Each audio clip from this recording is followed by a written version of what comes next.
नमस्कार, सुप्रभात। देख रहे हैं आप, आपके साथ मैं हूं शिखा सरोज सिंह।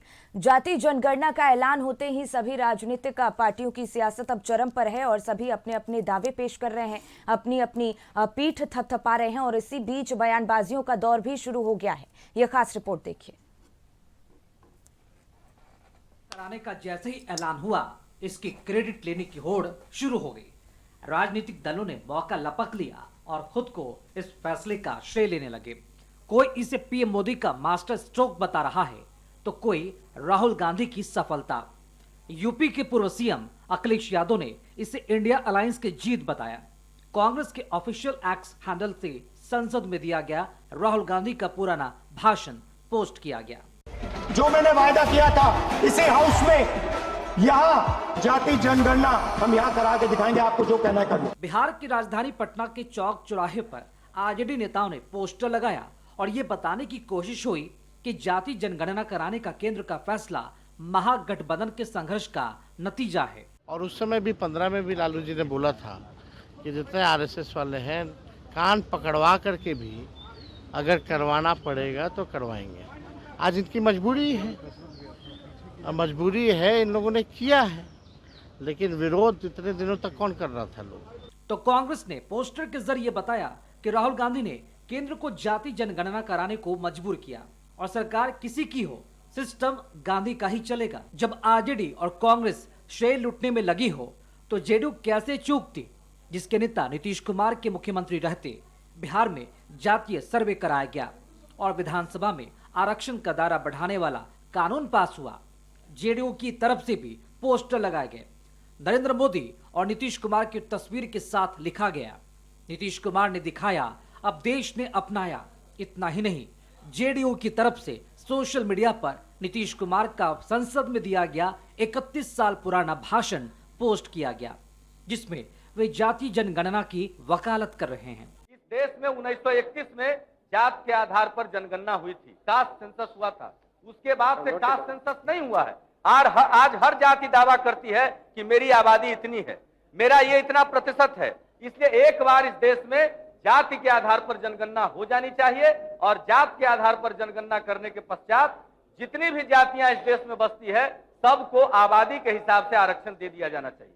किसी को कोई शिकायत नहीं रहेगी और यह आरक्षण हो जाएगा। किसी का न कोई हक छीनने वाला होगा, न किसी को आत्मदाह करने की नौबत आएगी।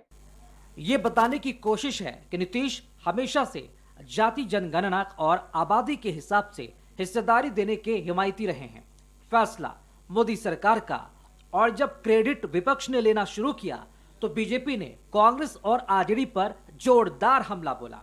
4 एमपी वाला को क्या क्रेडिट दूं मैं? लोकतंत्र में जनमत होता है, सरकार होता है। प्रधानमंत्री कौन है?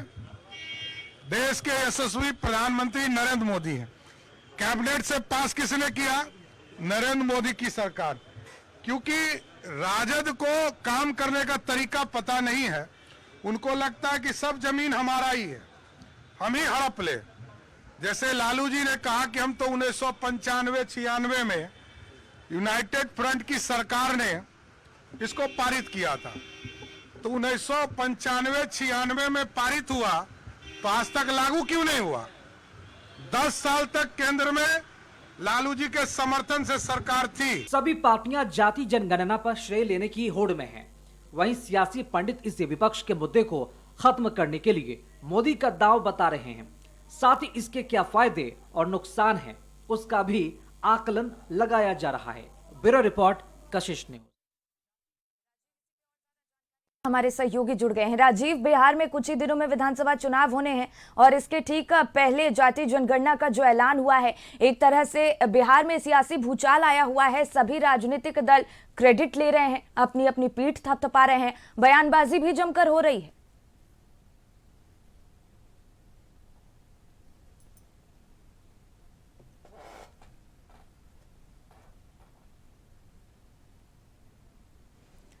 तो जाति जनगणना पर क्रेडिट लेने की होड़ मची हुई है और पोस्टर लगाकर श्रेय लेने की पूरी कोशिश की जा रही है।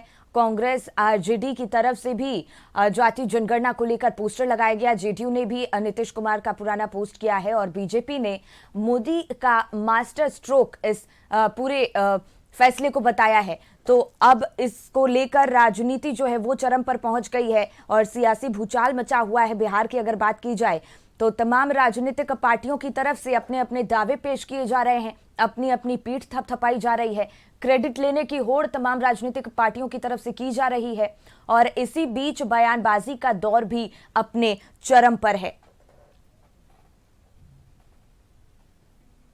राजीव, इसी पे और ज्यादा जानकारी लिए हमारे सहयोगी जुड़ गए हैं। राजीव जी, जिस तरीके से अब बिहार में कुछ ही दिनों में चुनाव होने हैं और इसके ठीक पहले पीएम मोदी का इसको मास्टर स्ट्रोक बताया गया है, जिस तरीके से जातीय जनगणना का ऐलान किया गया है और इसके अलावा तमाम जो राजनीतिक पार्टियां हैं अपनी अपनी पीठ थपथपा रही हैं, क्रेडिट लेने की पूरी कोशिश की जा रही है, पोस्टर वॉर चल रहा है, बयानबाजी भी जमकर हो रही है।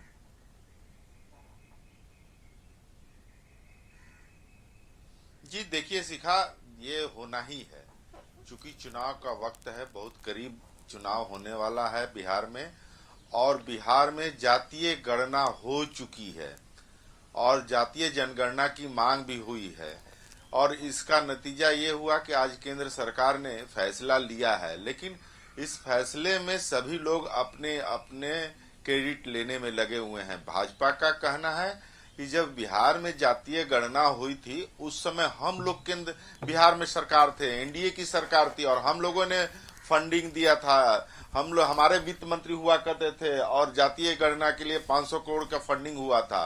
वहीं आरजेडी का कहना है कि हम लोगों ने प्रेशर बनाया, जब जातीय गणना का रिजल्ट हम लोगों ने प्रेषित किया और जब बिहार में बहुत सारी चीजें सामने छन करके आई और जब राजनीति शुरू हुई तो इसका दबाव बना और इस दबाव के चलते प्रधानमंत्री को ये निर्णय लेना पड़ा। तो मान लीजिए कि एक राज्य के दबाव में इस तरह का फैसला होगा, ये कहां से संभव है। बहुत सारी चीजें होती हैं, रीड की जाती हैं, समझी जाती हैं। वहीं भाजपा का कहना है कि ये आप लोगों ने तो, जैसे लालू जी का एक बयान आया कि 1992, 93 में, 95, 96 में उन लोगों ने इस तरह का बिल लाने की घोषणा की थी और केंद्र सरकार उस समय मनमोहन सिंह की थी और मनमोहन सिंह ने इसे कैबिनेट में लाने की बात भी कही थी। लेकिन उन्हीं के मंत्री थे पी चिदम्बरम, उन्होंने इसका विरोध किया था कि जातीय गणना नहीं होना चाहिए, जनगणना नहीं होना चाहिए, जिसके चलते वो ठंडे बस्ते में चला गया था मामला। तो फिर आप जब सरकार में थे, लालू जी जब सरकार में थे, जिनके समर्थन से केंद्र में सरकार चल रही थी, आप रेल मंत्री थे, आप चाहते तो आप 10 साल के कार्यकाल जो था मनमोहन सिंह का, उसमें आप सहयोगी दल थे और आप ही के बदौलत सरकार भी चल रही थी। अगर आप उससे समर्थन वापस ले लेते तो मनमोहन सिंह की सरकार गिर जाती, तब आपने क्यों नहीं इसे करवाया। आप लोगों ने तो महिला आरक्षण बिल भी लाया था जिसे संसद में फाड़ दिया गया था आप ही के सहयोगियों ने। तो ये सारी चीजें हो रही हैं, क्योंकि ये कहीं न कहीं से ये मामला है कि ये जातीय जनगणना का, तो इसका क्रेडिट सभी कोई लेंगे, लेकिन अल्टीमेटली कहा जा सकता है कि केंद्र सरकार का ये फैसला है और बिहार के परिप्रेक्ष्य में लिया गया है कि नहीं लिया गया है ये अलग बात है। क्योंकि कहा गया है, जिस तरह से केंद्र सरकार ने कहा है कि जातीय गणना कुछ राज्यों ने कराए हैं लेकिन उनके डेटा जो है वो गलत है, उसको हम लोग सही तरीके से करेंगे।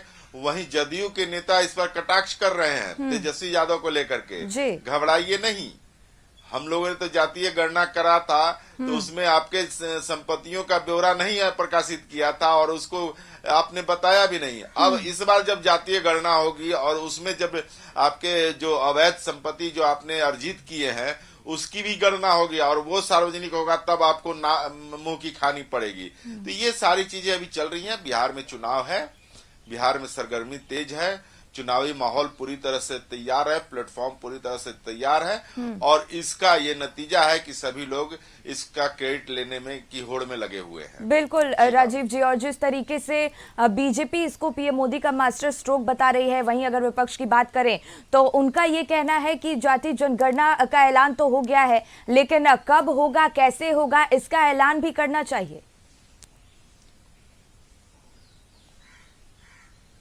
जी देखिए, बहुत सारी चीजें हैं अभी और उस परिदृश्य में ये निर्णय लिया है केंद्र सरकार ने और विपक्ष सवाल खड़े कर रही है कि डेट नहीं बताया जा रहा है।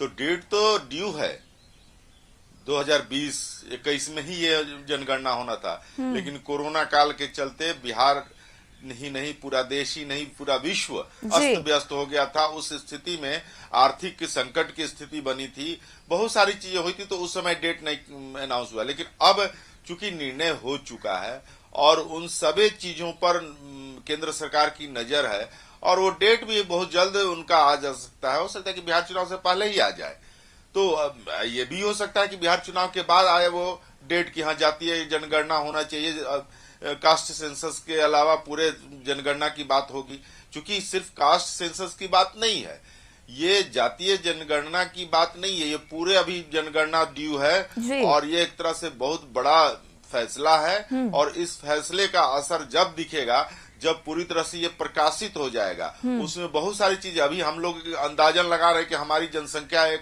140 करोड़ है, लेकिन वो एक्सीड कर चुका है, वो आगे बढ़ चुका है। वो जनगणना में भी वो सामने आ गया कि हम जनसंख्या में कितने स्तर तक ऊपर गए हैं। चाइना हमसे आगे है जनगणना में, माने वहां संख्या में, जनसंख्या में। तो उस स्थिति में बहुत सारी चीजें इसमें, चूंकि सिर्फ जातीय जनगणना नहीं करना है, इसमें बहुत सारे जनगणना होने हैं, तो उस चीजों का प्लेटफॉर्म तैयार होगा, खाका तैयार होगा, फंडिंग होगा, उसके बाद ये शुरू होगा। जी बिल्कुल राजीव जी, देखना होगा कि किस तरीके से इतना बड़े फैसले को धरातल पर केंद्र सरकार उतारती है। बहुत बहुत धन्यवाद आपका तमाम जानकारी और बातचीत के लिए। रुकेंगे।